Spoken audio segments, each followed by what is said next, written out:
रहीमन पानी राखिए, बिन पानी सब सुन, पानी गए ना उबरे, मोती मानस चून। अब समय आ चुका है जब जल के महत्व को देखते हुए हमें जल संरक्षण को अपनी सर्वोच्च प्राथमिकताओं में रखकर पूरे देश में कारगर जन जागरण अभियान चलाएं। जल संरक्षण के कुछ परंपरागत उपाय तो बेहद सरल और सहज रहे हैं, जिन्हें हम जाने क्यों विकास और फैशन की अंधी दौड़ में भूल बैठे हैं। नेशनल फ्रंटियर न्यूज के माध्यम से इस विषय प्रस्तुति में आपको सरलतम भाषा में बताया जा रहा है कि जल की बचत कैसे करें। सर्वप्रथम, नहाते समय बाल्टी में जल लेकर शावर या टब में स्नान की तुलना में बहुत जल बचा सकते हैं। दूसरे, हम अपने दो पहिया और कार इत्यादि वाहन को धोने में काफी जल बर्बाद कर देते हैं। इस आदत पर अभी से अंकुश लगाना होगा। रसोई में भी गृहिणियां जल की बचत ठीक उसी तरह करें जिस तरह से रुपए की पैसों की बचत करती है। जल भी अनमोल ही है। पहले गांव और कस्बे और नगरों की सीमा पर यहाँ कहीं नीची सतह पर तालाब अवश्य होते थे, जिनमें स्वाभाविक रूप में मानसून की वर्षा का जल एकत्रित हो जाता था। साथ ही अनुपयोगी जल भी तालाब में जाता था, जिसे मछलियां और मेंढक आदि साफ करते रहते थे, और तालाबों का जल पूरे गांव के पीने, नहाने और पशुओं आदि के काम में आता था। दुर्भाग्य के स्वार्थी मनुष्य ने तालाबों को पाट कर घर बना लिए हैं और जल की आपूर्ति खुद ही बंद कर बैठा है।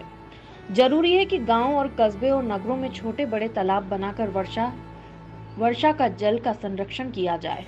उपयोग में लाए गए जल को फिर से उपयोग में लाने के लिए नगरों और महानगरों में घरों की नालियों के पानी को गड्ढे बनाकर एकत्र किया जाए और पेड़ पौधों की सिंचाई के काम में लिया जाए, तो साफ पेयजल की बचत अवश्य की जा सकती है। ठीक इसी प्रकार अगर प्रत्येक घर की छत पर वर्षा जल का भंडार करने के लिए 1 या 2 टंकी बनाए जाए और इन्हें मजबूत जाली या फिल्टर कपड़े से ढक दिया जाए, तो हर नगर में जल संरक्षण किया जा सकेगा। घरों और मोहल्लों और सार्वजनिक पार्कों, स्कूल और अस्पताल, दुकानों, मंदिरों आदि में लगी नल की टोटियां खुली या टूटी रहती है। अनजाने ही प्रतिदिन हजारों लीटर जल बेकार हो जाता है।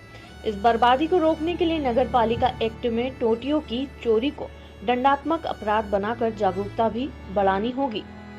गंगा और यमुना जैसी पावन बड़ी नदियों की नियमित सफाई बेहद जरूरी है। नगरों और महानगरों का गंदा पानी ऐसी नदियों में जाकर प्रदूषण बढ़ाता है, जिससे मछलियां आदि मर जाती है और यह प्रदूषण लगातार बढ़ता ही चला जाता है। बड़ी नदियों के जल का शोधन करके पेयजल के रूप में प्रयोग किया जा सके, इसके लिए शासन प्रशासन को लगातार सक्रिय रहना होगा। जंगलों में पेड़ों की बेतहाशा कटाई की वजह से दोहरा नुकसान भी हो रहा है। पहला यह कि वापसीकरण न होने से वर्षा नहीं हो पाती और दूसरी भूमिगत जल सूखता जाता है। बढ़ती जनसंख्या और औद्योगिकरण के कारण जंगल और वृक्षों के अंधाधुंध कटाई से भूमि की नमी लगातार कम होती जा रही है, इसलिए वृक्षारोपण कार्य लगातार जरूरी है।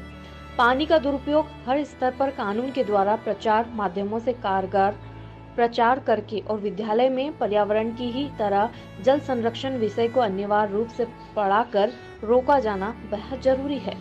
अब समय आ गया है कि केंद्रीय और राज्यों की सरकारें जल संरक्षण को अनिवार्य विषय बनाकर प्राथमिकता से लेकर उच्च स्तर तक नई पीढ़ी को पढ़ाने का कानून बनाएं।